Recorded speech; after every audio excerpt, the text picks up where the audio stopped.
যথাযোগ্য মর্যাদার সাথে আজ গোটা দেশে পালিত হলো ৭৯তম স্বাধীনতা দিবস। সরকারি বেসরকারি প্রতিটি ক্ষেত্রেই সাড়ম্বরে পালন করা হলো দিনটিকে।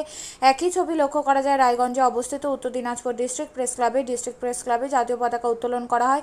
জাতীয় পতাকায় পুষ্প অর্পণ করে শ্রদ্ধা নিবেদন করেন সংস্থার সদস্যরা। উপস্থিত ছিলেন উত্তর দিনাজপুর ডিস্ট্রিক্ট প্রেস ক্লাবের সাধারণ সম্পাদক তপন চৌধুরী, সুনীল চন্দ্র সহ অন্যান্যরা।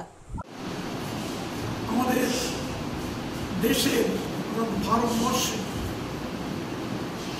৭৮তম বর্ষ ৭৯তম স্বাধীনতা দিবস।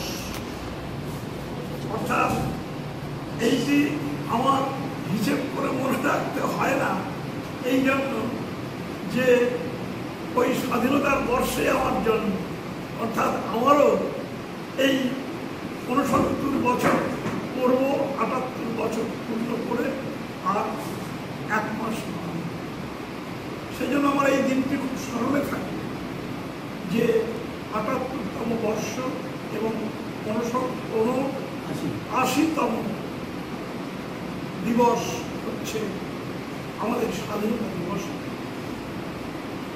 স্বাধীনতা আজকে যারা আমাদের এনে দিয়েছেন সেই সব বিপ্লবী বীর, নেতাজি সুভাষ থেকে বাংলার যত বিপ্লবী নারী পুরুষ সংগ্রামী মানুষ, যে হাজার হাজার যারা আমাদের দেশের স্বাধীনতার জন্য প্রাণ দিয়েছেন, আত্মত্যাগ করেছেন, যার প্রধান পুরুষ ছিলেন জাতির জনক মহাত্মা গান্ধী, নেতাজি সুভাষচন্দ্র, ঋষি অরবিন্দ,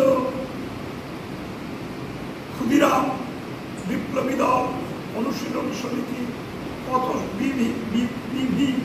কত সংগঠন, তাদের যে সংগ্রামী শহীদরা, তাদের হিন্দু মুসলমান নির্বিশেষে তাদের আত্মত্যাগের ফলে আজকে আমরা স্বাধীনতা লাভ করেছি। তো এই স্বাধীনতাকে আমাদের বাঁচিয়ে রাখতে হবে।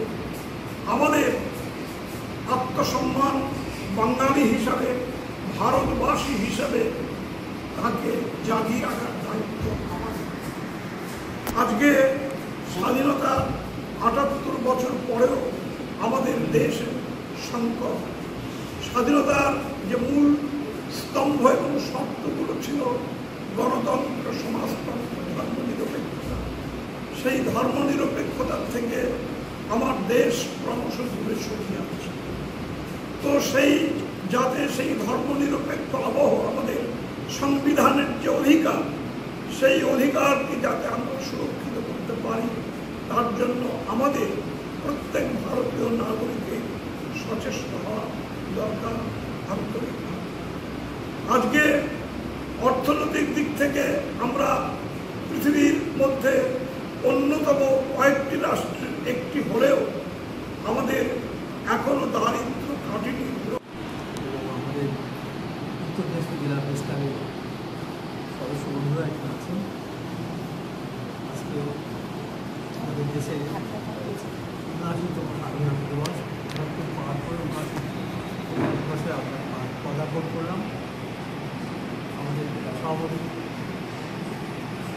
সুনীলদা বললেন আমাদের দেশ কীভাবে স্বাধীনতা লাভ করেছে, তা উনি বললেন। আমাদের শত শত হাজার হাজার শহীদ দেশের জন্য আত্মত্যাগ করেছে।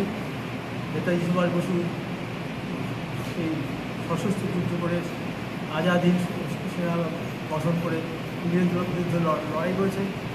মহাত্মা গান্ধী অহিংস আন্দোলনের মাধ্যমে স্বাধীনতার জন্য লড়াই করেছে। তো সেই পাঞ্জাবের ভগৎ সিংয়ের এই স্বাধীনতা আন্দোলনে অংশ নিয়ে ওরা ফাঁসি হয়েছে।